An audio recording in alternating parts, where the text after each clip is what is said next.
Pemirsa, pemerintah memastikan payment ID bukan digunakan untuk memata-matai transaksi masyarakat. Menteri Sekretaris Negara Prasetyo Hadi menyebut payment ID hanya menyentuh ruang publik yang difungsikan untuk pelayanan publik.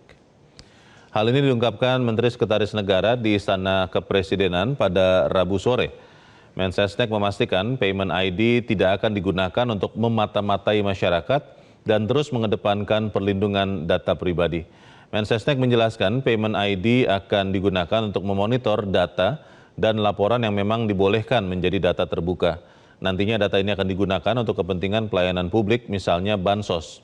Prasetyo Hadi juga memastikan bahwa teknologi Indonesia sudah sangat mumpuni untuk mendeteksi dan menganalisa. Prasetyo juga menegaskan penggunaan payment ID akan mematuhi Undang-Undang Perlindungan Data Pribadi. Bersama-sama kita monitor bahwa hasil monitornya itu peruntukannya untuk apa, itulah yang kemudian diatur. Tentunya kan tidak sembarang data atau sembarang transaksi, apalagi yang berkenaan dengan misalnya data-data pribadi itu kan sudah ada aturannya. Tapi bahwa semangatnya adalah semua transaksi-transaksi itu ya harus negara harus tahu, kita semua harus tahu, karena banyak juga yang kemudian terjadi hal-hal yang tidak diinginkan. Misalnya dalam hal penyaluran bantuan sosial, ya kalau tadi makna memata-matanya itu bukan kemudian kita ingin kepo atau melihat, enggak, tetapi semangatnya kan untuk perbaikan, bahwa ternyata setelah di mapping, ya, bahasa lainnya tadi diidentifikasi, ya, itu ketemulah hal-hal yang seharusnya tidak terjadi. Ada saudara-saudara kita yang harusnya sudah tidak layak menerima bantuan sosial masih menerima. Sementara itu, Bank Indonesia memastikan tidak meluncurkan sistem payment ID di tanggal 17 Agustus 2025.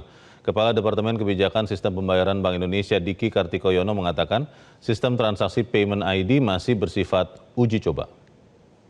Semuanya harus berdasarkan undang-undang yang sekarang ini ada, terutama Undang-Undang Perlindungan Data Pribadi.